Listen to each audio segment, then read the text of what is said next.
Okay, it's recording. Okay. Oh yeah. Remember it's a Zoom platform. Welcome everybody. Here we are, allies at the Manor, and our program continues. Though probably most of us would rather be outside because this is a rare moment in November. Now, often we call September Indian summer. We're probably going to have to change that name soon enough. We'll call it the warm breeze after August or something to that effect. But now we're in November, and we'll call this the imported Chinook from Alberta. That might be a better word. And so we're in an exciting time this week, and we get we'll hear a bit more about a little later. But next week, in case you forget, we're going to have baking with Oma. Now, Oma's not going to physically be here, but she gave me her recipes, and she's going to help me by phone actually make them. And I'm going to make them ahead and also have some finishing off. So we can do a bit like the Galloping Gourmet and have 3 stages of cooking in process. So it looks as if it all happened in about 5 seconds.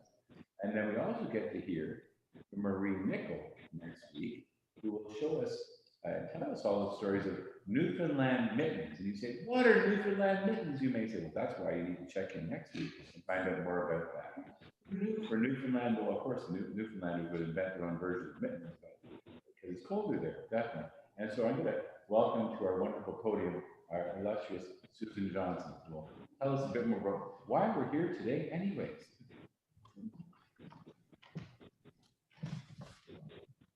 Hi guys. Our special guest speaker today is Betty Kelman, who has a long, illustrious career in nursing, which she tried to retire from, but she reflected.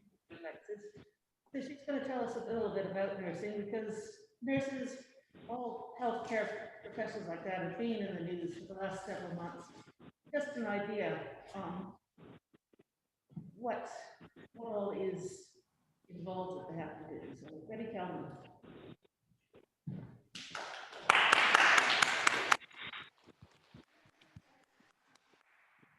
Hello, and we can't see you. Deborah will appreciate that. Deborah was a colleague who spoke at meetings, and she always needed a footstool. You only saw the top of her head. So we can be challenged. So thank you for inviting me here today. And I've been thinking of who I could dedicate this PowerPoint to. I was asked to speak a little bit about my career as a nurse, and then I decided I'd expand it. I wanted to dedicate this to someone, and I wasn't sure who I should dedicate it to. There are a couple of people on the Zoom meeting that maybe represent people we should dedicate it to. Angela. Angela, I met first when I cared for her daughter. Oh, sorry. Yes. How's that? Better? Is that better? Can you hear me now, Pat? Yeah. 1 second.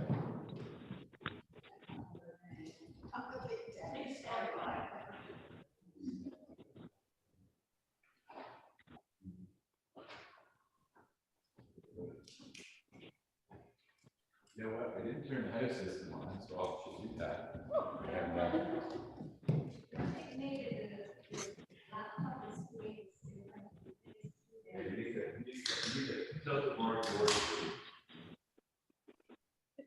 Try this, okay? I'll try from this side.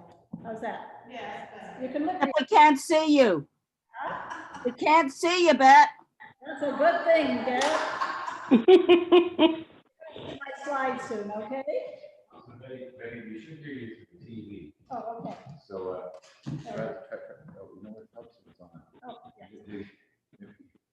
Try again. Okay, is he seen and heard? Yes. Hello, Zoom people. Hi. Hi, Angela, can you see me? Yes, I can. Okay.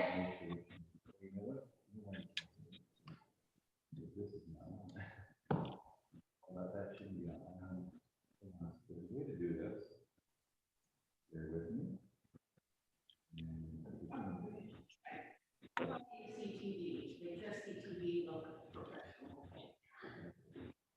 We'll get there. We'll get there. Somehow. Hey, Angela, you know that best. Oh, yeah. Try again. Okay. Test 1, 2, 3. Can you hear that? Test 1, 2. Test 1, 2, 3. Okay. Okay. All right, give it a try. Thank you. Okay. Okay, Pat, how's that? That's better. Okay, I will try to project. So I was mentioning that I would like to dedicate this to people. Angela, I first met when I cared for her daughter, Rita. And is it okay if I share a little bit, Angela? Yeah, sure. Rita was diagnosed as a very young girl with a type of kidney disease and wasn't given much hope for survival. Rita beat the odds. Now, she didn't beat the odds because all the medical teams at Sick Kids and Toronto General were good teams. I firmly believe she beat it because of her family. Angela was the best advocate, the caregiver. And how long did Rita live to, Angela? 26 years. 26 years, and she was supposed to go when she was what, 4 or 5? No, 3. Great. So I think that I'd like to dedicate this both to patients like my friends Rita and Angela and I have had a lifetime relationship beyond what we used to call the therapeutic relationship in nursing, but sometimes that's okay. And I learned a lot of strength and a lot of courage. Like that's full volume on my phone. And I can barely hear her. Yeah, hold for a minute while we work on talk levels again. Hey, you need to pause for station identification. Okay. 1 second. You stay where you are. Because what I realize isn't happening, we can hear you in the room, but we're not hearing you in the Zoom. Okay? And we need to hear you. 1 second, everybody. Okay. There we are. Just call me the Wizard of Oz.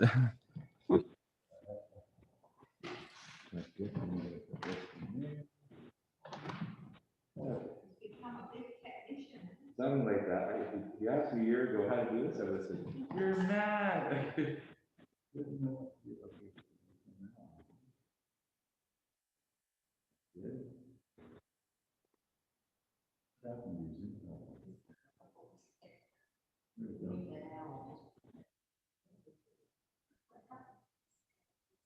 You lost your Zoom.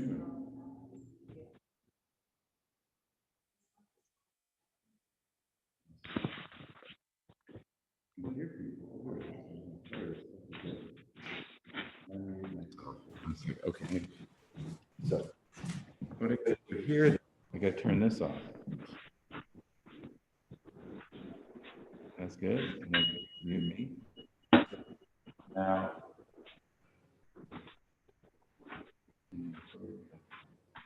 Okay, so what you're going to do. Okay, what happened? No, David, Yeah. you have to adjust the source. Input on the TV. No, I don't. Sorry, automatically plugged in. Let's see.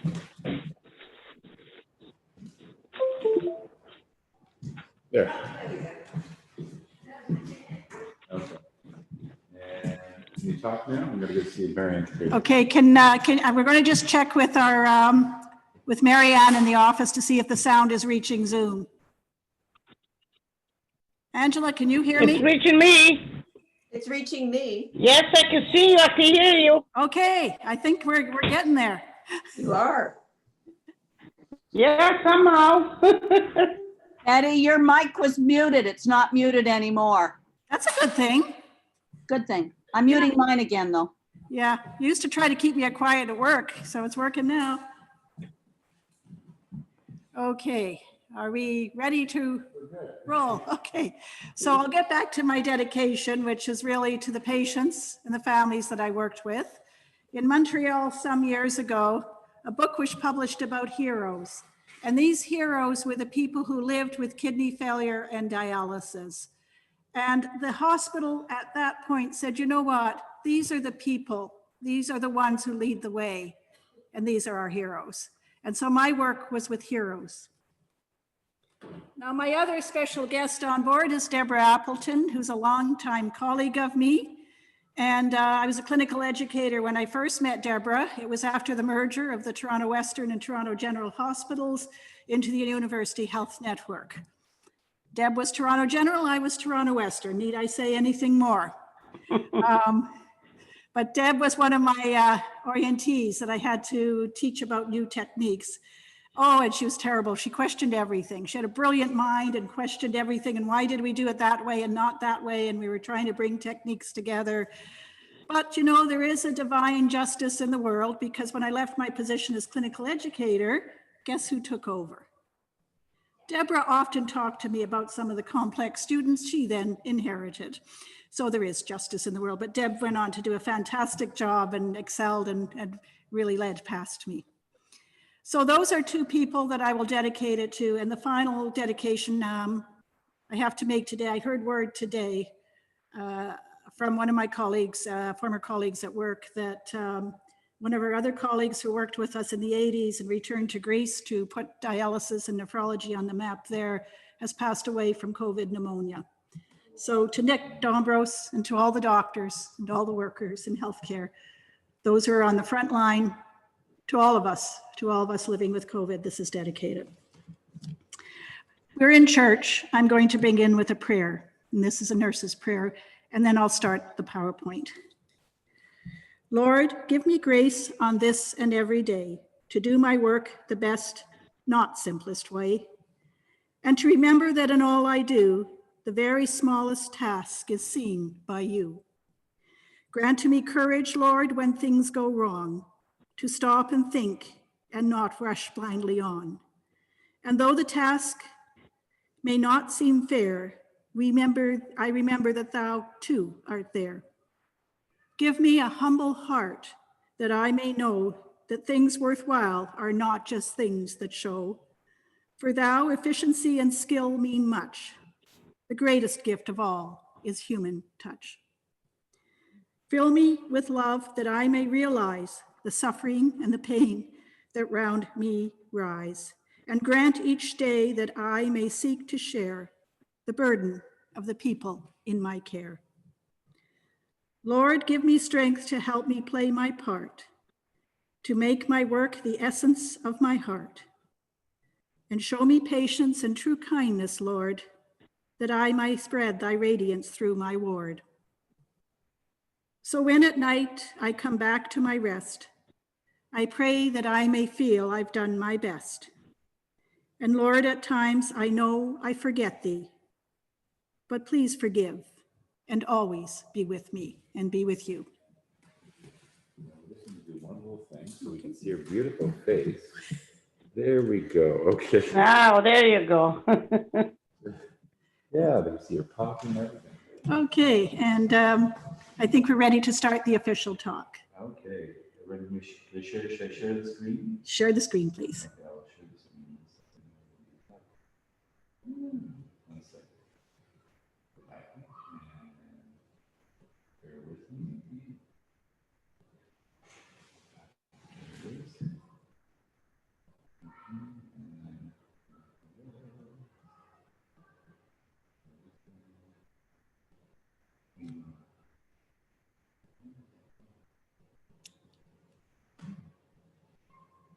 There it is. Bear with me. It was right there. 1 second. Share. It's coming. I did tap dancing at the age of 5. Perhaps I should try to do some tap dancing while I'm up here. I don't know if I can still do that though.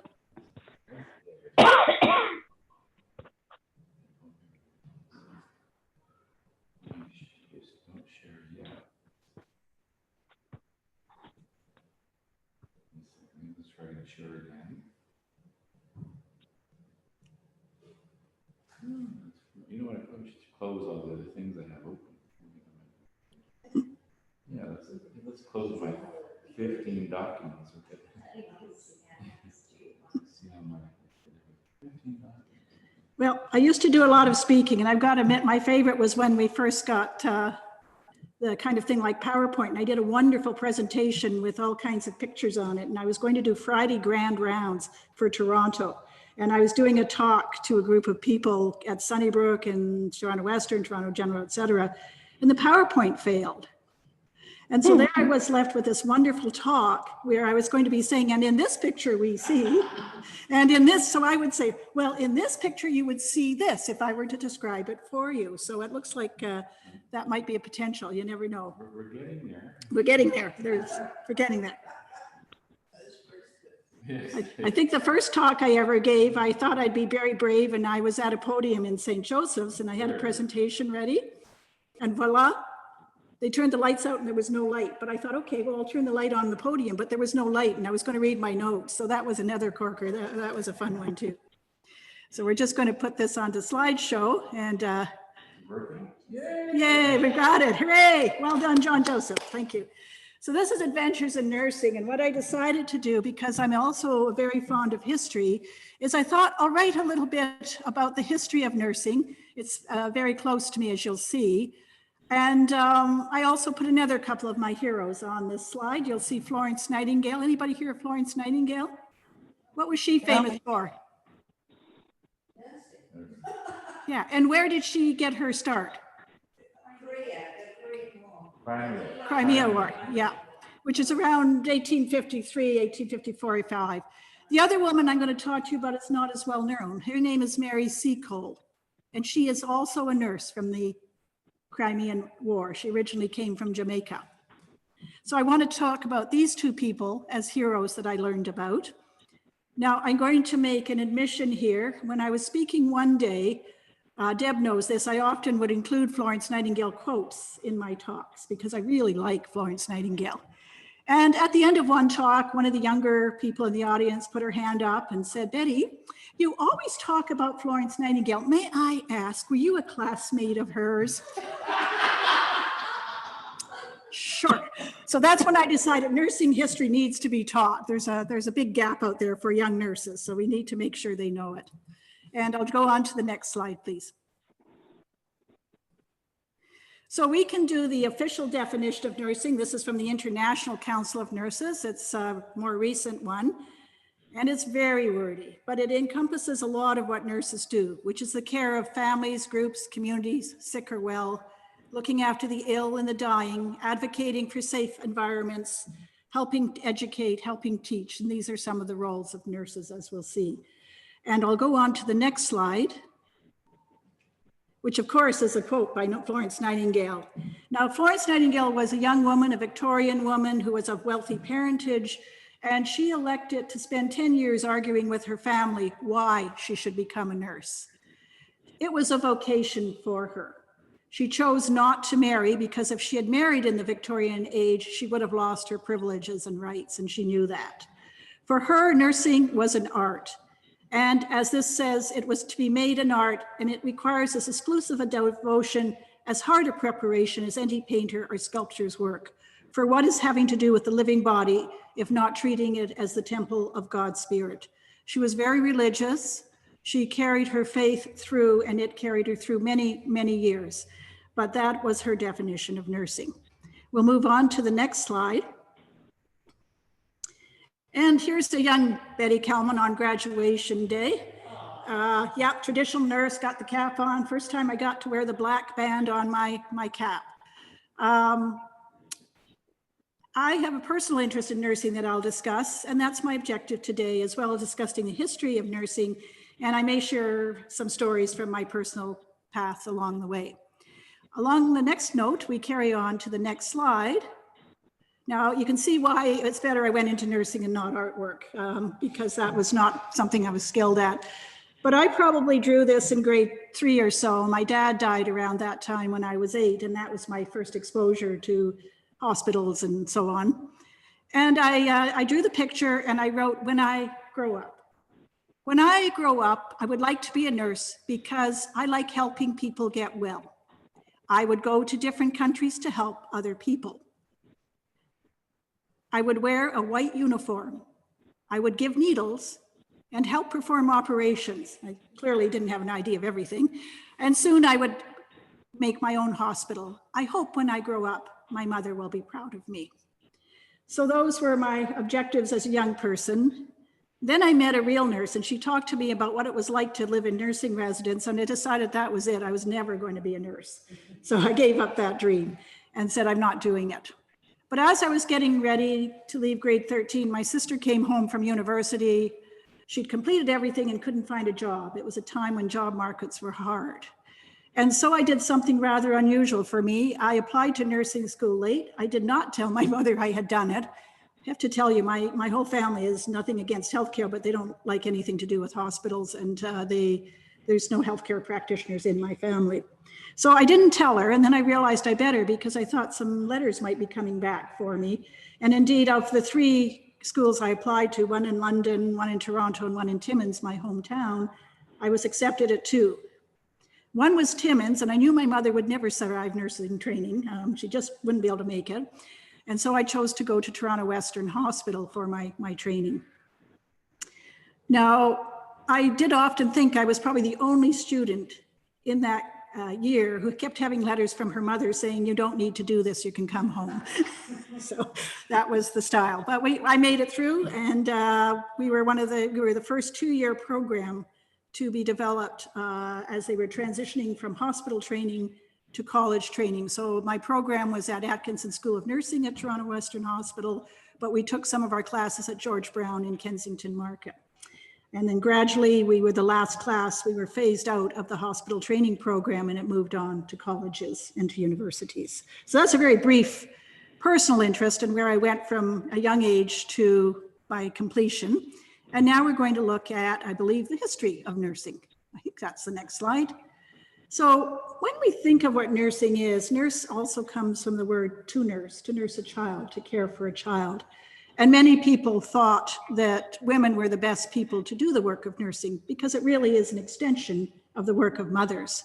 Having said that, if you look at a nursing history book I have, they talk about the fact that in early era, particularly in India, men were nurses. And so it wasn't always the domain of women. And I'm going to just do a brief abbreviated history, because we're starting with the Christian era. I'm in the church, so there may be a little theme here, about how it developed. And basically, we started to have groups living together and caring for each other. And one of these were the Parabolani brothers from the 3rd century. And it was felt that these were people who chose to risk their lives by caring for the sick. And so it was seen as something you took a risk on. It wasn't for everybody. On the next slide, we see further developments in nursing with the next slide, John Joseph, thanks, thank you. And it continued to develop in the Roman era. We start to see wealthy women from the Roman era starting to do charity work. And so charity work and nursing work were combined. And among these were Marcella, Fabiola, and Paula. Fabiola developed the first free Christian hospital, and Paula worked on hospices and pilgrimage sites and taught. She said, we have to teach how to care for the sick. It wasn't something that would come naturally. We need to teach in a systematic way. From here, you go on to have further developments on the next slide. And we get more orders, and there are countless orders who developed care of the sick, including the Knights Hospitals of St. John of Jerusalem, Knights of St. Lazarus, the Franciscans, St. Clare of Assisi. So the religious orders took on the work of becoming knowledgeable and caring for the sick. And in fact, my friend Erica keeps saying to me, oh, Betty, I'm reading these wonderful books about Brother Cadfiel. Is it true? Were there people like that? And I said, yeah, Brother Cadfiel represents an era, and an era when they studied herbs and cared for each other. Some of these people were caring for people with leprosy. Again, risks associated with the kind of work that was being done. But the thought that this was a good thing, and we do it to care for each other, for our brothers and sisters. We move on to the next slide. Next slide, John Joseph. Thanks. Okay. I'm just caught up in the moment. Well, when I studied nursing, it's okay. I used to have students who would yawn in my classes, and I'd say, oh, good, they're getting oxygen. They just need oxygen. That's all that is. The masks are good. I can't see if you're yawning. It's cool. Well, I went on to school because as we discovered in nursing, the rules kept changing. We had to keep developing higher levels of education. So I went back to university. I worked full time during the day, and for the next 12 years, I went to school at night. And I did a bachelor's degree, but I did it in sociology because at the time it was really hard to do a nursing degree on a part-time basis. And also the universities would not accept that anybody who had graduated and written registration exams for nursing had any ability to move forward except to start at the beginning again. And I wasn't keen to start all over again. For one thing, they wanted me to have to do obstetrics again, and I hated obstetrics, so there was no way I was going to do that. So I did sociology, and every paper I worked on, gosh, it had a theme on nursing. I did aging in my gerontology sociology course. In my course on sexual stereotyping, I did surveys on men in nursing and how did they manage that. I even did a play on Florence Nightingale, Meeting the Modern World. So I just found a way to fit nursing, and I think my professors thought I was a little bit mad. But in one of the papers I did, I decided I'd enroll in a feminist course, which was a little unusual for me. I was growing up in the feminist area, but I didn't have time to deal with them. But I thought, you know what, I'm a woman. I should learn about this. I should go. So I sat in my first feminist class. We went around the room and people said, what did you do? And there were two, another colleague and I were doing the course. And we said, we're nurses. Yet I thought we had said a swear word in that room. Nurses are subservient servants. They support a role for females is not appropriate. And my friend Linda and I sat there and thought, whoo, this is going to be a fun semester this year. But in that, I decided to look at the role of nurses in the development. And I came across this book by Barbara Ehrenreich and Deirdre English, which talked about witches, midwives, and nurses. And it was an interesting history because it looked at why did healthcare split? Why did it change that women who are often considered healers were not able to practice as healers in a proper way? Part of it was the church control of healthcare. The Catholic Church in particular decided that they could control and charge for healthcare. Universities were set up, but the universities were open to men only for academic studies and pursuits. In the original days, some women did train as physicians, but they were taken to task for it. And one person was even charged with practicing incorrectly. Her patients came forward and said, she looked after us, we've healed, we're doing well. But because they did well, she was also charged with practicing illegally because she was a woman. And so you saw that the care of control of healthcare changed. Now, the other thing that happened is many of the women who were healers in the community did it by knowledge of herbs and understanding. Sometimes they didn't get it right. Sometimes they used digitalis and the dose was too much, so somebody might die. Sometimes they did know the right doses and did it correctly. But when the rise against witchcraft came, we're going to move to the next slide, John Joseph, and we're going to see that this was a comment made by a witch hunter of the era. For this must always be remembered as a conclusion, that by witches we understand not only those which kill and torment, but also all the good witches, which do no hurt but do good, which do not spoil and destroy, but save and deliver. It were 1,000 times better for the land if all witches, but especially the blessing witch, might suffer death. So it didn't matter if you were doing good in the world, and we'll move on to the next slide. But what a loss of knowledge. No, it didn't, it's fine. I did that deliberately. That's a trick of mine. I'm gonna give him a hard time. So I just wanted to point that out about the power issues in healthcare, and that is a whole interesting topic in and of itself, and the way that disciplines developed. But it's one of the reasons why there was such a terrible split and the loss of knowledge when you consider all of the good blessing witches who were executed because of what they did for their communities. We'll move on next to the next slide, which is different. And we're going to come to dear old Henry VIII, who did less for healthcare in England than Trump has done in the States, I think. But we can argue that one. But as you know, Henry VIII decided to get divorced, and he decided to separate from the Catholic Church, and he dissolved the monasteries. Now, who provided healthcare in that era? The monastic brothers, the lay sisters. So they made some endowments for hospitals, but not a lot. But the land of the monasteries was taken and given to nobles. The nurses and the lay sisters and the brothers that did the care were turned out of the monasteries. Healthcare was gone. So we move on to the next era. And we'll move on to the next slide with that as well. Magic words, next slide. We then enter what's called the dark ages of nursing, especially in England. Because how did you fill the roles? Well, they recruited people from all over the place. And guess what? If you were a prostitute or a thief and you were faced with a jail sentence, there was an option. You could become a nurse. You wonder why nurses got a bad reputation? It started in the dark ages of nursing. This was a time when hospitals became places of horror. And unfortunately, I couldn't find all the sources I used for talks in the past, but in my head, I carry some images. And one of them is a hospital where the patients were 4 to 6 in a bed. This would be a straw pallet, fleas, rats, disease.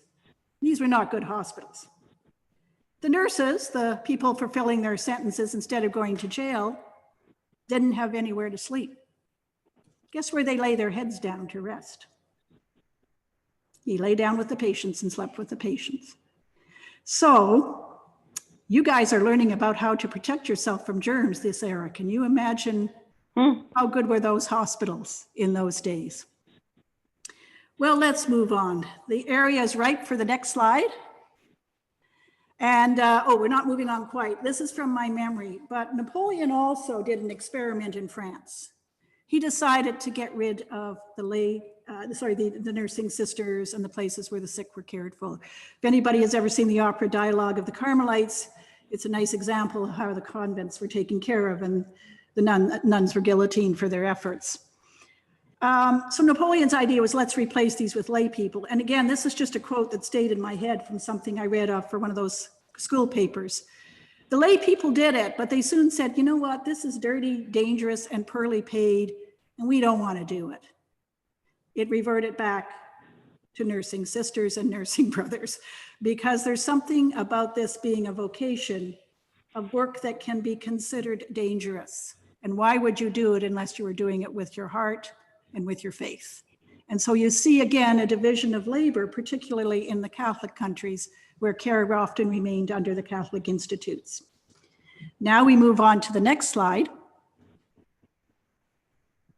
And these are the developments posted. I just put a list of these hospitals up because it gives you a sense of who they were caring for and how they tried to replace the care. So the Westminster for the sick and needy and other distressed person. Guy's Hospital for the incurables, including the lunatics, because you got to get those people put somewhere. St. George's Hospital, here we get an inkling that maybe air is good in hospitals, country air, fresh air. And so they created a hospital for poor, sick, and disabled in the country.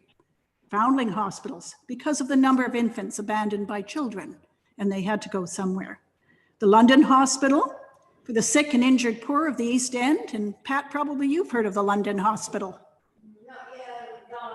Guys in St. Thomas, yeah. And another scourge of the... No, they were in other countries too, but I think in England particularly because they lost their care sources and they had to create something. But there were Catholic hospitals in other areas as well. The Lock Hospital, this was the big scourge and epidemic of that era, and that was venereal disease and syphilis and no treatments. And so people would have to be hospitalized for that as they went into terminal stages. And my last one's favorite, the Magdalene Hospital for penitent prostitutes. So there we are. They have brilliant and wondrous names, but they tell you a little bit about some of the social needs and healthcare needs of that era. The next slide. Yes, especially at this time, yeah. Now it comes along the parish nurse. Does that sound good? That sounds really good. Let's get parish nurses. And this was a role that was created for wet nurses, for infants, for caring for the sick. And it represented one of the most common female occupations in London. 12% of the London women were employed in nursing. Unfortunately, there are accounts about these parish nurses. Few of them were hung.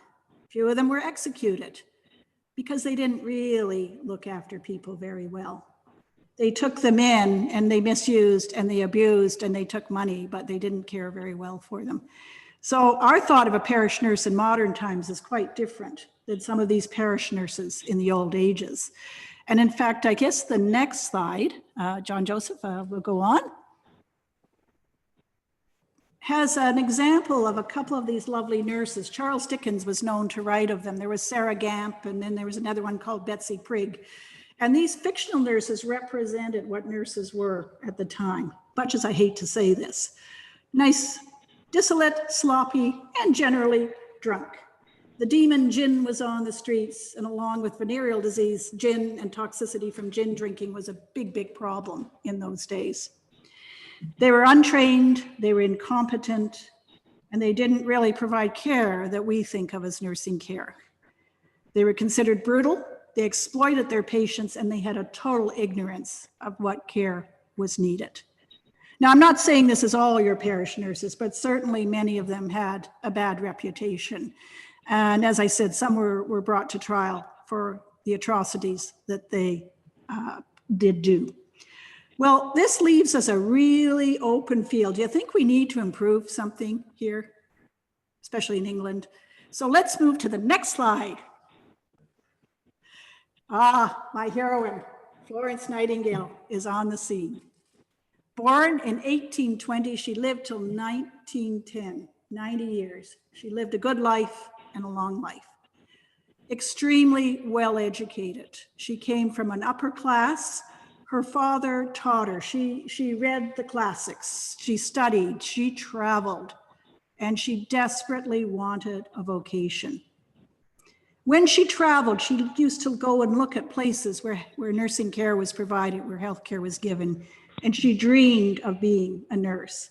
But her mother and her sister were strong Victorian women who did not want her doing it. It would be disgrace. It would bring dishonor on the family. So why would they want Florence to do that? But Florence was a very strong woman, very devout woman. And in the next slide, and we'll move on to the next slide, we see her going to an institute called Kaiserwerth Institute. And the Kaiserwerth Institute she spent 3 months in was in Germany. It was a Lutheran training school for nurses. It was a Protestant-based church-run service. In answer to your question, did other people do this? It was largely based on the Catholic system of training as well. So there's a lot of back and forth in terms of how things were doing. And eventually, Florence completed the program. She did the practical work, she did the dirty work, and I'm going to call it dirty work because there was a lot of dirty work associated with nursing. She did it all. She learned what was necessary, and she had her own ideas from her large and diverse education. She went back to England and began to develop nursing in England, but the Crimea War had broken out, and it was a mess in terms of how the young men were being cared for from the battlefield. So the War Office invited Florence to go to the Crimea, and she did. And here's one of her quotes, and it was fundamental to how she cared for people. For the sick, it is important to have the best. So we'll move on to the next slide. So here she is. She comes into the Crimea, and her description was it looked like 4 miles of mattresses on the floor with sick and wounded men. Liquid filth from clogged sewers was flowing over the floors. Cholera and typhus were among the other issues to fight with, not just battle wounds, not just battle scars, but disease and rampant disease. She met with hostility from the British Army, the doctors, and the administrators. She had come, I believe, with about 30 nurses that she had brought with her to try to work in this environment. She made an interesting quote later in life. "There is no part of my life upon which I can look back without pain." Healthcare affects people who work in healthcare. It can scar them as well. We move on to the next slide.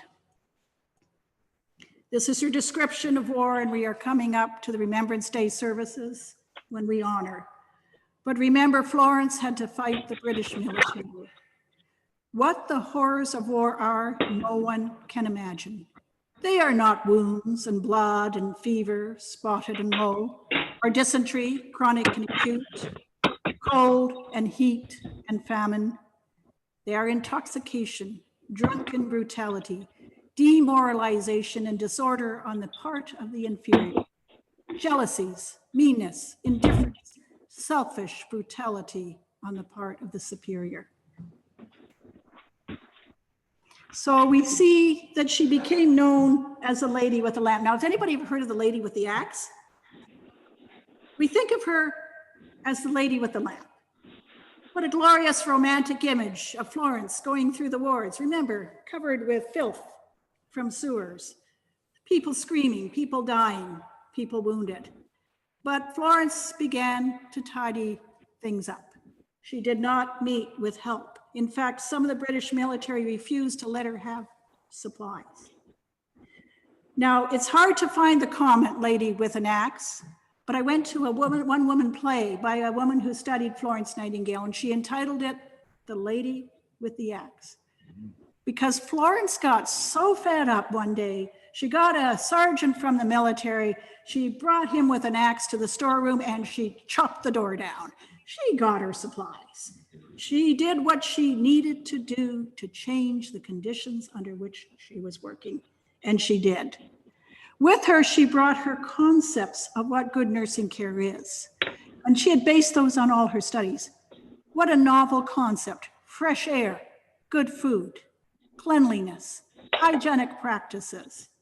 This is what she brought. It is the unqualified result of all my experience with the sick, that second only to their need of fresh air is their need of light. That after a closed room, what hurts them most is a dark room. And that is not only light, but direct sunlight that they want. This is a time when they used to believe you had to keep all the windows closed and keep the stagnant air in there. Her thing was open the window and everybody was aghast. Oh my goodness, you're going to kill people letting fresh air in. And when I read that, I was reminded, I got to work on our nursing archives at the Toronto Western Hospital, and I saw the book of nurses registered in the first class of nursing at Toronto Western. And there were little misdemeanors that they had done that they were let go for. And one of them was let go because, heaven forbid, she left a window open an inch on a patient. Fresh air wasn't always felt to be good for people, but Florence felt it was. And we see her with the lamp, and we also see a more modern day nurse carrying the lamp, because that lamp became part of the traditional school of nursing. We had many traditions. When I went into training, we started out with a white uniform and a white cap and blue collar cuffs. That said, I was first year. In second year, we took the blue cuffs out and the blue buttons, and we were second year because we had a white uniform. We had a ceremony to pass the lamp on, passing the lamp from one generation to the next generation of nursing. And that came from Florence's nightly vigils of walking the wards in Crimea and seeing her soldiers and seeing them and watching with them and sitting with them. Next slide, please. Now, another thing that Florence believed in, and boy, I really like this, because when I did my degree in education, which I did after sociology, I realized that there is a thing called experiential learning. It is a theory whereby we embrace experience, we look at experience, and we learn from experience. Florence Nightingale was a great proponent. Again, I couldn't find the quote I wanted, but she had said something to the effect, books and lectures are okay, they're fine. But above all, we need the experience. We need to learn from what we call in nursing and in medicine, clinical experience. On the floor, getting to know things, getting to recognize, taking what we learn from books and turning it into living experience to know what to do. I was renowned at work for saying, you know, I'm coming in again today, but boy, I wish I could see something I'd seen once before. Why does it always have to be something new or a different curve? Because in nursing, it always felt like there was always something new you had to learn, never a time.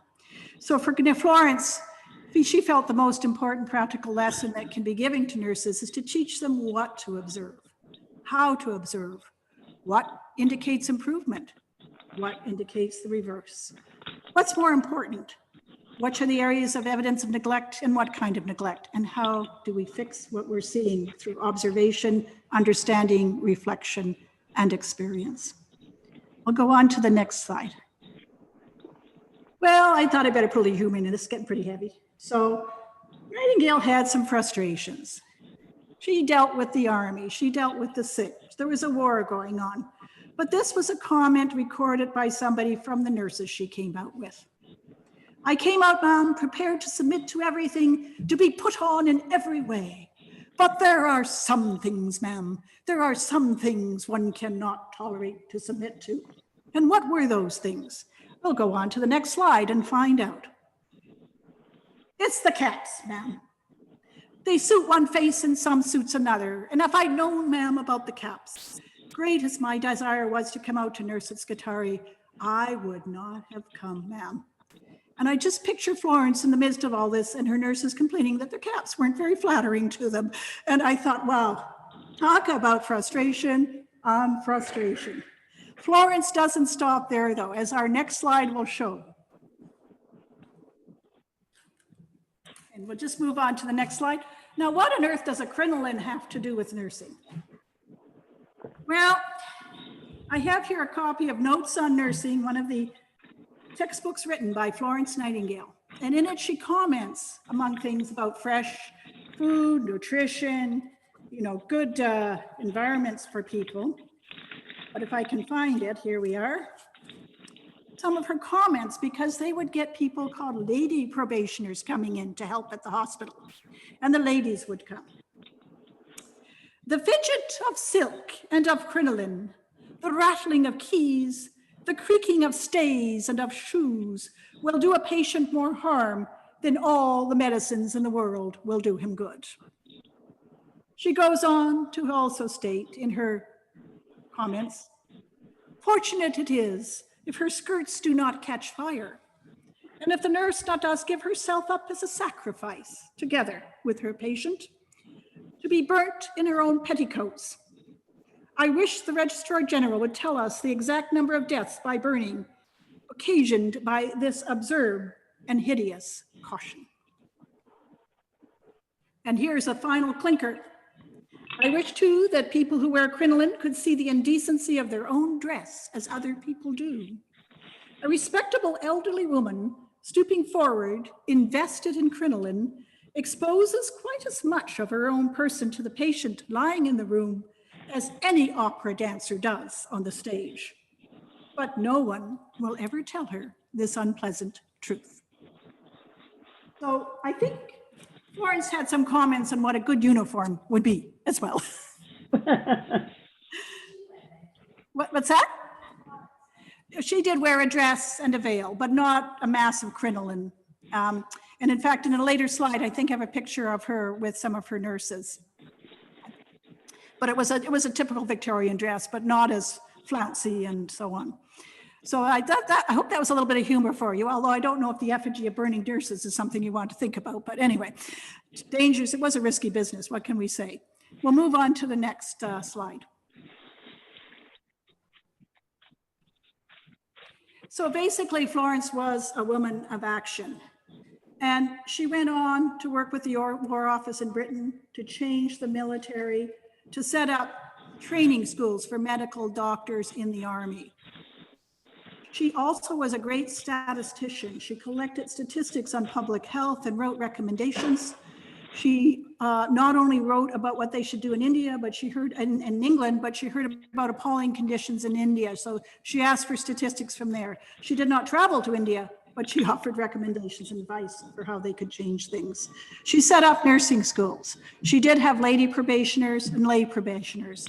And she taught, and she began to send her nurses out into the community, and they began to build more training schools and more qualified nurses. I believe the lady probationers went on to become what we call the matron in nursing, and then the sisters were the girls that worked under, the women who worked under the matrons. Now, again, some words from Florence. So never lose an opportunity of how urging a practical beginning. No matter how small, the mustard seed will germinate. And I think once feelings are wasted in words, they ought to be distilled into actions. And she certainly was a woman of action. And one of her quotes is very good. I think it sums up her life. Were there none who were discontented with what they have, the world would never reach anything better. And we'll move on to the next slide, where I think I may have mentioned on the next slide some of the things I have here. So as I mentioned, she also published books and reports. She had a consultancy role to parliamentarians. She was respected by Queen Victoria as an advisor in her knowledge of healthcare. And she really was an incredible woman for her era. She rose above the Victorian image of who women were. Now, in one of the other studies I read too, the time was right for Florence Nightingale, because the other thing the Crimean War did was left a lot of women as widows, because the soldiers who died left widows behind. And they were not of the class that would work in factories. They were not of the class who would do menial work, but neither did they have professions or careers. And what Florence Nightingale did was open up and bring respect to nursing, which allowed women from the new middle classes to have a career in a job that became respectable from the era that it had not been respectable. So she did a lot and is often considered the mother of nursing, the leader of nursing, but that's not to say she is, because if you look at where she came from, her skills came from the Protestant and the Catholic people ahead of her who cared for the sick. But she converted it into action and changed how we did things and how we practiced. So now we'll move on to another slide. And now I have to mention somebody who doesn't get a lot of mention, and that's Mary Seacole. And right now I'm in a book group on the book White Supremacy and Me, talking about how people have been treated over the centuries. And I think Mary Seacole represents some of the bias of the past. Mary Seacole was a remarkable woman, again. It's not sure exactly when she was born, but she was born in Jamaica. Her father was a Scottish soldier, and her mother was a Jamaican doctress. And in those days, they had the healers, the people who knew the herbs and who provided care to the community, and they were referred to as doctresses and healers. In her case, her mother also ran a hotel. And the hotel was meant to cater and give good food and good care to people, including a lot of the soldiers who were stationed in their area. And it was a very approved and acceptable business practice to run your hotel and do your healthcare from your hotel. And that's how it was done. Now, Mary became interested and studied under her mother. And she also rose in learning to become a person who knew how to give care. She traveled in the area, and she traveled to areas where there was cholera and typhoid. And in her life story, she is reputed to have done an autopsy on a cholera victim because she wanted to find out what cholera did to people. So she was very inventive. And as she said, beside the nettle ever grows the cure for its sting. She studied and she traveled hard.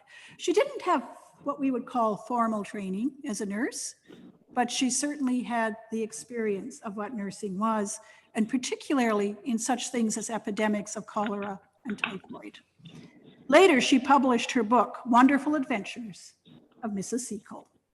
So we'll move on to the next slide. Yeah. Mary Seacole was born about 1805. So she's born a little earlier than Florence Nightingale. She was a little older than Florence Nightingale.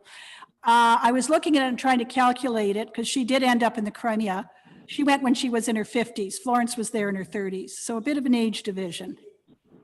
There is question that they met. Mary Seacole refers to meeting her. Florence Nightingale is thought to have comments on her, but as with something I didn't point out, as with women's history, sometimes the history's lost. It's not been recorded. And I'm going to come to a little bit of controversy over the thoughts of Seacole and Nightingale in the Crimea, because you would have thought they would have met. So she also decided she needed to go to the Crimea. She was in Jamaica. She'd been in England on a couple of visits before, but she thought she was well fitted for the work and described herself as the right person for the right place. So she applied to the War Office for the post of hospital nurse. She felt she could look after the soldiers. She knew she had knowledge of cholera and diarrhea and a host of lesser ills, and she wanted to be there and she wanted to help. So she financed herself. She got there. She did meet some of the soldiers she had cared for in the past in the West Indies, and they also helped with some financial support at that time and after the war as well. If we move into the next slide, her comment, and you see in here that idea of vocation. There are her years for you, Jen, 1805 to 1881. I am not ashamed to confess that I love to be of service to those who need a woman's help. And wherever the need arises, on whatever distant shore, I ask no greater or higher privilege than to minister it. So she made it to the Crimea and she built the British Hotel. She provided food and nourishment and rest. But beyond that, she used to go out into the battlefield with her bags of bandages and tea and whatever was needed and would bring it to the soldiers. Now, there was some question, she might have had alcohol at the hotel, but that was the business. She had supplies and provisions as well that she would sell. But she did do great work in the Crimea, and it's attested to by the soldiers when she came back to England, and she didn't ask money to help her, she raised it herself. They did fundraising for her, and she became very well known. And when I was doing a talk, because I'd never heard of Mary Seacole, she's not your traditional nurse. I hadn't heard of her, but I talked to my friends who were workers who had trained in the West Indies, said, oh yeah, Mary Seacole, there's hospitals named after her, nursing schools named after her. In fact, eventually she was put into the curriculum of the nursing system schools in England. But then there was controversy. Some people wanted that name removed because she wasn't a proper nurse. A statue was put up outside St. Thomas Hospital, and some people argued that because they said, well, she didn't have anything to do with St. Thomas. So what you have is the difficulty and the dilemma of the social era of the time. Nightingale was seen as the supreme perfect woman, the lady with the lamp. And that was who people saw. There is some belief that she wrote to nurses of Nightingale to join Nightingale, and they did not accept her.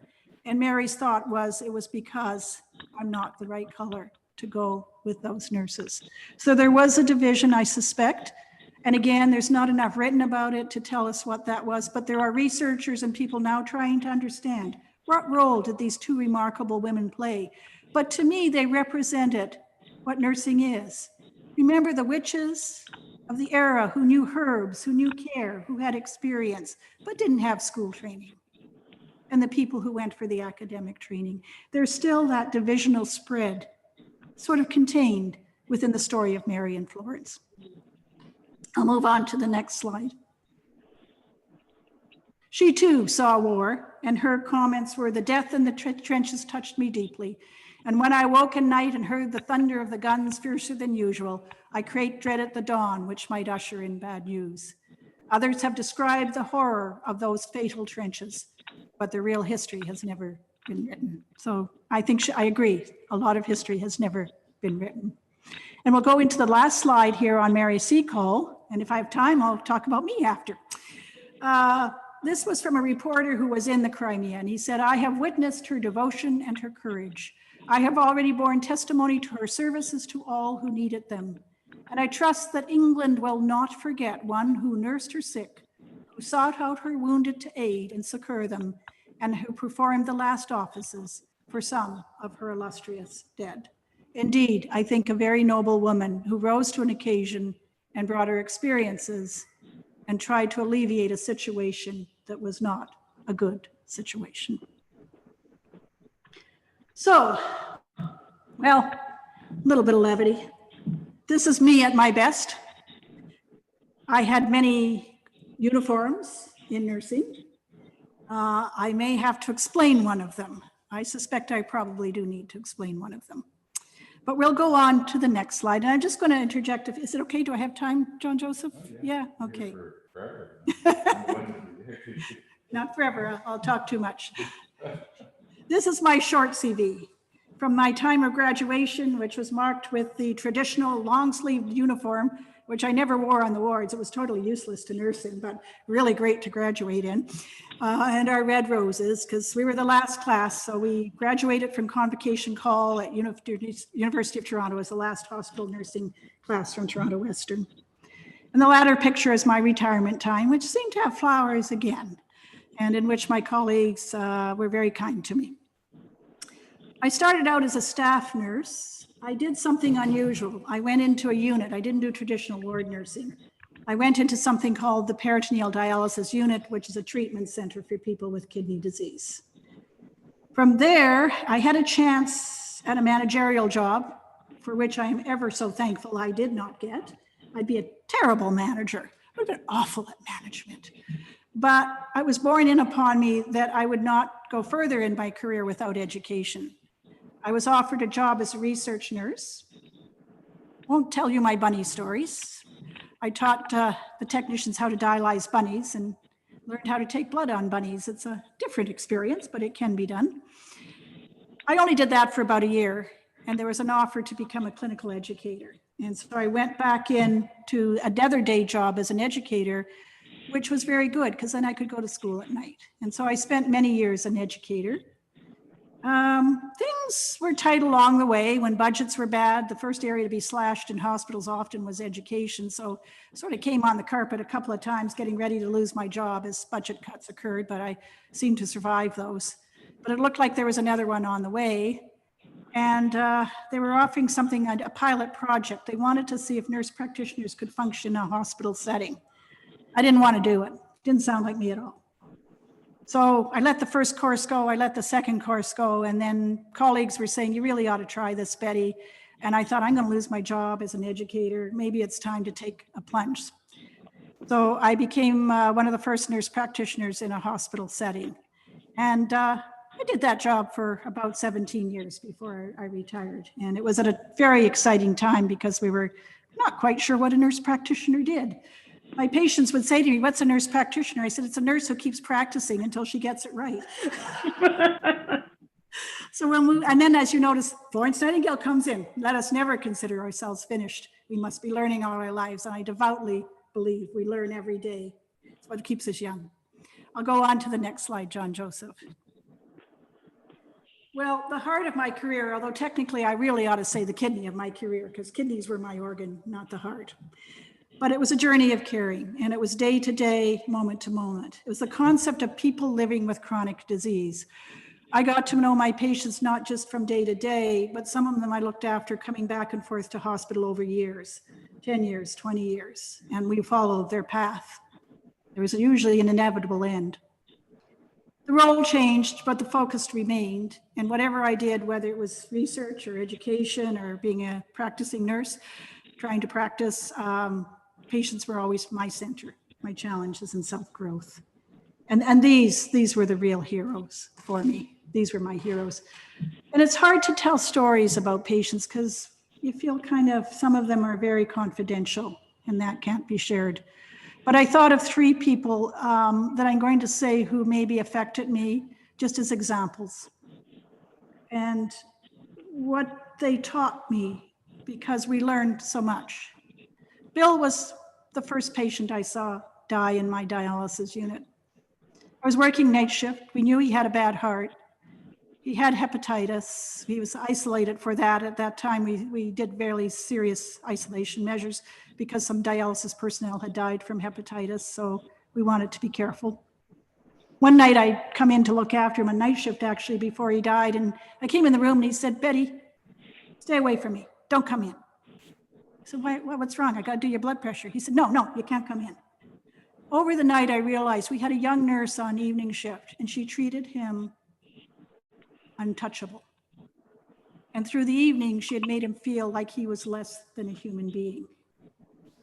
I was shocked. I spent the night with Bill saying things, and we used to play cards when it was quiet, and I'd say, I don't need my gown and gloves if I'm playing cards with you. I only need it if I'm going to touch something that's going to be a risk for yourself. I said, look, it's night shift. I'm not doing any blood work. I'm not touching anything that's unsafe. Let me come in. And so by the end of the night shift, he was coming round. I was really hurt about the young nurse though, and I did have words after. The end of the night shift, my head nurse walked by the room and said, oh, Betty, we forgot, we need blood work on Bill. And Bill looked at me, and I looked at him, and he said, well, if you're going to do that, make sure you double glove, do it right. I'll let you take it, but do it right. And I love Bill because he personified somebody who rose above the young nurse. He cared about the people who were caring for him to the point that he wanted to protect us. So when I walked in that last night shift and it's time to take his blood pressure, and I got one line, but it was pretty low, and he had to stand up because that's how we did it, and I couldn't hear one. And I tucked him back into bed, and I couldn't hear any blood pressures at all, and I knew we weren't going to resuscitate him. He was only in his 30s, but he had a bad heart, and it had been decided we would not resuscitate. So I called the doctor, but before I did, Bill looked at me and he said, "Betty, I'm afraid. And if there's a regret I have in my life, it is at that moment I thought, you know what? I'm afraid too, because I don't know what's happening here." And I often thought, I wonder if I had voiced my fears to him, if we could have talked about what was happening and comforted him. But I did the right thing. I got the doctor. We tried to do signs. We did what we needed to do. It was time for report. I gave report to the day shift coming in, and I went past the isolation room one last time, and I walked in and I took Bill's hand and I said, "Bill, I'm going." And he started to take his last breath. So I held his hand till it was cold. And then my day nurse said, "Betty, your shift is over. It's time to go home." I don't think I'll ever forget Bill because of the kindness he had for the people who cared for him, and what a special person he was. Another person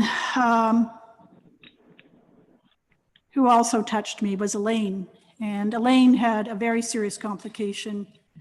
It was one that we knew mortality rate was 95%. There wasn't any hope we were going to get her through it. It involved a type of skin injury, which I won't describe it. It was just bad. And I did a lot of dressings for her and spent a lot of time with her. We talked about things. And she decided that if she needed an intensive care unit, she would go, even though the chance of survival was very poor. And she did go to the ICU at one point. It was a Friday. It was my mother's birthday, turning 93. My sister was here from England. We were going to have a nice family dinner. And 4 o'clock, before I was getting ready to go, I got a call from the ICU. Elaine had decided to come off the ventilator. Could I come and see her? So I went up, and I knew she didn't have much family. She was from out of town, but her mom, brother were there. So I decided to sit with them.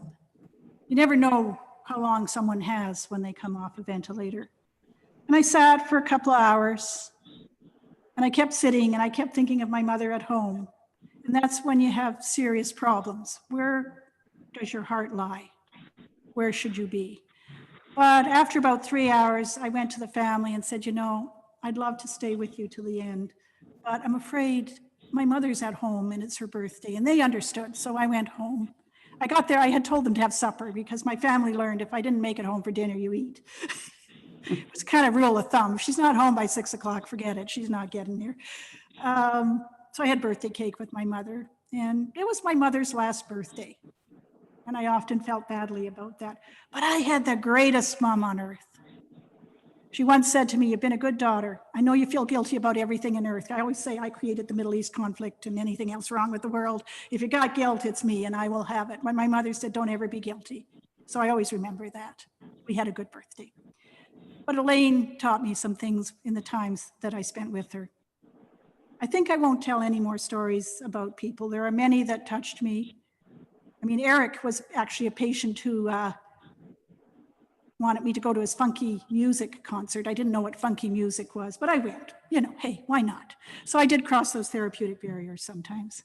But these were the people that challenged us to be better, to grow, and to reflect. On the next slide. So I went into my final career path as a nurse practitioner, and I'm going to tell you it wasn't easy. It was tough. We had no rules. We had no regulations. I was doing stuff that I used to think I was going to be arrested for because I think it was illegal. We had to create something called medical directives, which took us about 3 or 4 years to say what we could do under the auspices of physicians. And so eventually, after 1.5 years, I did what I called the famous crash and burn.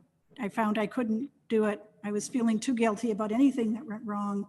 I didn't know if I was the best person for the job. So I went to my boss and said, "I'm resigning and I'm leaving nursing." And she said, "No, you're going on sick leave." So I did. And I got counseling and I got help. And I struggled.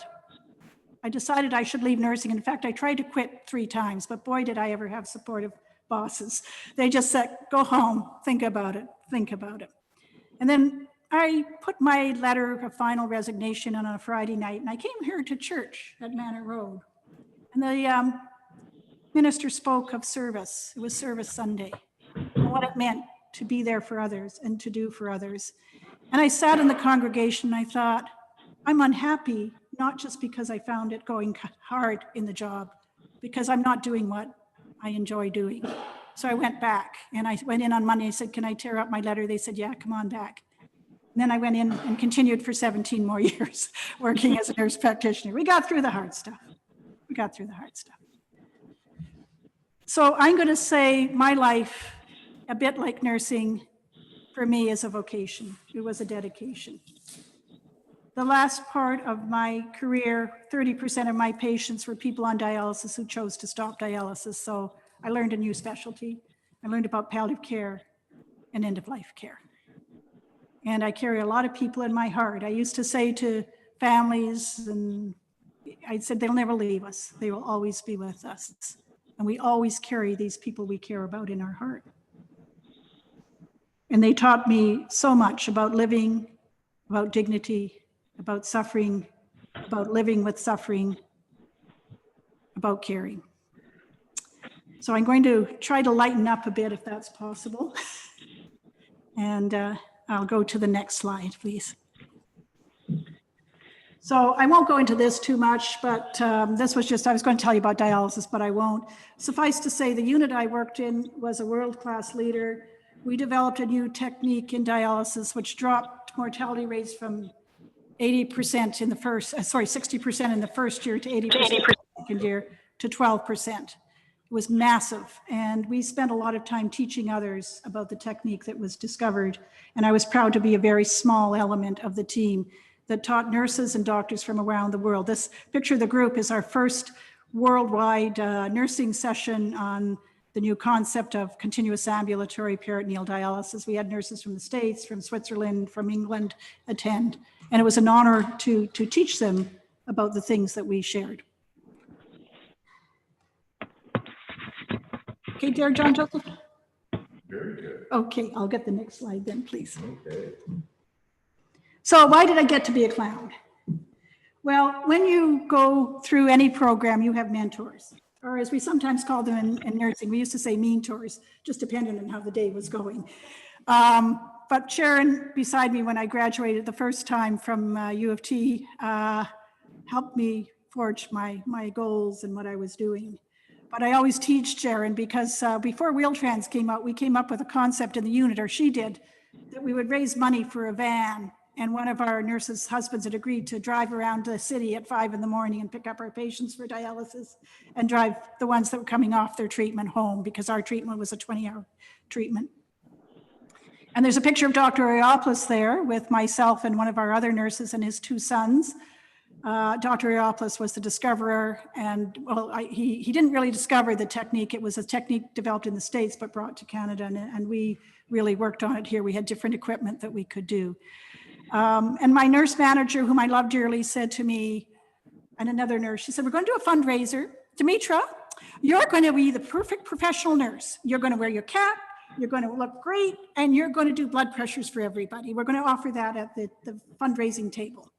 So then she turned to me and she said, Betty, I got a job for you. And I was all preened up, ready, dignified, professional. And she said, Betty, you're going to be the clown. So I decided that nobody was ever going to recognize me as a clown, and I made up a costume. But apparently Dr. Areopoulos' 2 boys said the best part of the day was watching a clown eat her lunch, because it was really hard to eat. I took my glasses off so I couldn't see what was going on, and the makeup was hard. I didn't want to smear it. So that was my first and only adventure as a clown, because A, I didn't have any skills as a clown. And you know what? A lot of little kids cry when they see a clown. It wasn't for me, but there are clown nurses now. I've met a few along the way who work in hospitals. I'll go on to the next slide. Well, as a teacher, I became a mentor. And I always, even though I know George Bernard Shaw is supposed to be misogynist, I still like his quotes and his writings. And he said, I am not a teacher, only a traveler of whom you ask the way. So I was privileged to do a lot of teaching and education as a clinical educator. As everybody says, and Deborah will attest to, Betty never learned to say no. So when people used to talk to me about my career path and what I did, they'd say to me, what did you do, Betty? How did you plan your career? I said, I didn't. I just never learned how to say no. So I went to a session one day. Humber College was going to create a nephrology nursing program. They wanted some staff nurses, of which I was one, to come along, and managers and educators. We all sat and talked about, wouldn't it be great to have a program? And at the end of the day, they said, write your name on a piece of paper if you're interested. So I did. They came back to me. I got to write the curriculum for a 4-level nursing program. I had no idea what I was doing. I wrote it with another person. They gave me the one for neuroscience, and we created a 4-level nephrology nursing program. Money was tight. Ministry of Education didn't approve it. That was okay with me, but you know, we waited. Well, 2 years later, Humber called me and they said, Betty, you'll be so happy. The program's going to start. And I thought, I am happy because I wrote into that program everything I didn't know and wanted to know. It was going to be the best thing I could ever take in my life. And they said, we want you to teach it. We've got 25 students registered in 2 weeks. So, and Deb knows, I got her into it too. I didn't know what to do. I didn't have the subject matter. I didn't have all the dreams that I had in there. So I asked the college, could they wait? So they postponed it to the winter semester. I rallied all the educators and all of the hospitals, anywhere where there was an educator in my field, and we all built it and produced it and got it going in January of that year. Another regret, I never got to take the course. I taught it for many years, but I never got to take the course. Someday, maybe. The other thing I did was I mentored others. Deborah, do you recognize yourself? In Halifax. Unfortunately, yes, yes. Halifax with Joan, and you did your first presentation there, and you went on to give wonderful and amazing presentations in the future. Well, thanks to my mentor.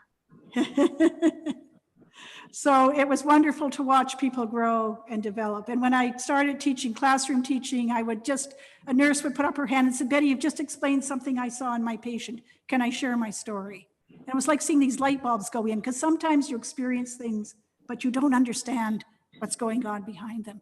And to watch people say, I know. Now there's a picture of me surrounded by some Japanese nurses. And that was a privilege I had. I got to be involved with some committee work, but there's a patient in that picture and her name is Keiko. The Japanese nurses had come to Montreal for one of our international meetings, and they wanted to meet Keiko. She had been on the dialysis treatment that we use the longest of anybody in the world. And she set records, and they wanted to meet her. And she was a brave woman who, I don't know how she did it, but she survived many, many years with dialysis and transplantation. And the Japanese nurses were just in awe of her. She was like this up there, and she was for us too, because she really showed the treatment could work and people could live. If I go on to the next slide. Okay, so I did do a lot of speaking and traveling because I did get involved with international work. You'll notice there's a picture of me with the Mickey Mouse hat on. Yeah. They don't point out the risks of traveling and lecturing in other countries because your hosts expect you to do all kinds of unthinkable things. For example, pictures with Mickey Mouse ears in Hong Kong. So you did what they told you to do. You just had to go along with it. But I served for many years with the International Society of Peritoneal Dialysis, and I was a representative member for the World Renal Congress, and I had phenomenal experiences in my travels and in my career. I'm going to point out just one though, which really kind of blew my mind. And you'll see me rather looking like a flower in the midst of the black and white outfits. I guess I didn't know black and white was the evening wardrobe for whatever. But this is a picture from Turkey in a meeting I went to as a representative for the World Renal Council. And it was an amazing meeting. It was to be on dialysis and transplant and all the usual things. But the year before, Istanbul had experienced the largest earthquake in the world at that time, or one of the very large ones. 17,000 people had died. The city was shattered. The speakers who took to the stage, who shared their experience, are people I remember. It was an experience where you heard about how the world came together to help. Where there had been animosities between Turkish and Greek people, there weren't any because the Greek had experience with this. Now you may say, what does this have to do with the kidney world? But when you have something called a crush injury where buildings fall in on people and they survive, they often lie under the rubble for hours and days at an end, and they get dehydrated and they get filled with their body breaking down and the kidney trying to get rid of the toxins and the waste. One phenomenal picture was of a hand reaching through the rubble. And an Israeli doctor who was experienced and was teaching us these things said, it doesn't care what part of the body you can get out of the rubble. You stick an IV in it and you start putting fluid in it and you keep it running. This earthquake had the best outcome for survivors for people with renal failure. The Médecins Sans Frontières came in, and I heard about them and their amazing work that they did and how they worked with the people. But I think the one story that affected me the most was the nurse who stood there and said, I was at the hospital. I didn't know what to do. It would be hard to get home through the rubble streets. I didn't know if my family were alive or not. And I had my dialysis patients who couldn't go home. So I stayed at the hospital without knowing if my family were alive. And I thought, we grumble and complain in our work field here, but boy, that's a different world when you're there. Well, out of that meeting came the idea that, hey, we should do a seminar day and teaching us about how to manage dialysis disasters in dialysis. So I was asked if I would speak on the Canadian experience in dealing with dialysis and disasters. Kind of wondered about that because I thought, well, you know, I don't know, what do we do here? But Quebec had the ice storm and they'd managed that. And Winnipeg had floods and they'd managed that. So I was able to put a presentation. I looked at what our federal government had for disaster planning and I got it all ready. And I did something a little unusual. I booked my flights without insurance coverage for cancellation. I booked them. I had 3 flights to go. I was going to do a couple of flights speaking and I was going to go home at one point. So I booked 3 flights one day and the next day I was at work and I saw the television. I saw the Twin Towers coming down. And I thought, okay, what happens next? And as you know, air travel was stopped. Because I was booked to go speak at a conference with a one-day seminar on disaster planning in San Francisco. My thought was, well, if the terrorists hit New York, where are they going to hit next? I think they'd go for the Golden Gate Bridge, maybe. Maybe I shouldn't be going, but I don't want to be a wimpy Canadian. So I emailed all my friends who were coming from different countries for the meeting. I said, what are you doing? Are you going to go? What's happening? And they all said, Betty, we got to go. We got to go. Okay, I don't want to be the wimpy Canadian. So just shortly after 9/11, I boarded a plane to go to San Francisco once the airways were open. I got to admit, it was one of the weirdest flights I ever was on. I had a moment when I got my meal and it was a pretty empty flight. And I thought, oh, they must have run out of the metal knives. They've got a plastic knife with the metal fork and spoon. And then I had a thought and I thought, what did they do with the metal knives on those planes that were caught in 9/11? Gave me kind of a sense of awe. I got to the meeting. My colleagues didn't come. They decided maybe it wasn't safe to travel. So not everybody came. A few came, but it was a very interesting day. And we talked about what we would do for disaster planning and how we would manage in our community. We heard the talks that were scheduled to be given, and we had impromptu sharing and discussion of other things. And of course, what happened in New York City, because I must admit in our unit, we were sitting waiting for the call thinking there'll be crush injuries in New York, they'll need dialysis equipment. But that call never came. The survivors weren't there for those injuries. So I gotta say that the travel gave me experiences that I don't think they're comparable to Florence and Mary. They were pretty brave people in the face of very harsh things. But I've had some amazingly wonderful experiences because I never learned how to say no. So that's why John Joseph, when you said, well, you talk, couldn't say no. And we'll move on to the last slide. Of course, it's Florence Nightingale, my classmate in spirit. I love this quote from her. The first one, live life when you have it. Life is a splendid gift. There is nothing small about it. And in these times when we're living alone and we're by ourselves and we're trying to cope and wondering what the right thing to do, how to manage, let's not forget, it still is a splendid gift and we can choose how we live our lives. The second quote is one that became more endearing to me as I faced my retirement, because I knew I was getting close to retirement. And somebody said to me, Betty, you're still young. You know, why are you retiring? And I could have gone on, but I took a little bit of an early retirement. I used to blame one of my doctors because we did rounds one day, and one of the young fellows said, that lady we've just seen, her biopsy's not so good. She's not going to do well. Is she going to do well? And the doctor said, no, she's not going to do well at all. He said, she's very old, very old. With her age, she'll never make it. She's very old. So I stood there and I thought, yeah, well, that lady's a year older than I am. So I said to the doc, I said, you know, she's not that old. He said, no, she's really old. So I said, you know, maybe it's time for me to find my way out of my profession. I've done 40 years, maybe it's enough. And one of my colleagues said to me, but Betty, there's still so much you could do. And I said, yeah, but I'm getting cranky inside. I said, I don't want to be one of those cranky old nurses that you say, hey, I want to get rid of her. She's such a pain. So I left while they still liked me. I thought it was a good time to go. But this quote I liked because it said something to all of us as we go through life. To our beginners, good courage. To our dear old workers, peace, fresh courage too. Perseverance, for to persevere at the end is as difficult and yet needs better energy than to begin new work. And I will leave you with one more quote. It's not Florence Nightingale, but it's one that comes to mind quite often as we face these troubled times.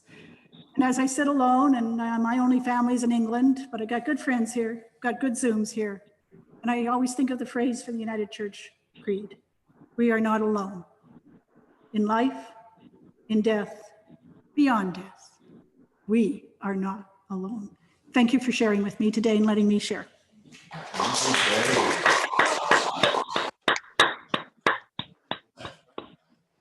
Would you want to lead the Zoom questions? As you can see the Zoom people. Okay. And so why don't we start with our Zoom people and say, so Zoom people, if you have a question, put your hand up so then Betty can see your face. Nobody? Okay.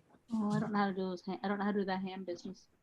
Just put your own hand up. Just lift your hand up, the old-fashioned way. There's a way you can do a hand on these puppies. I've never figured that piece There out. is a way.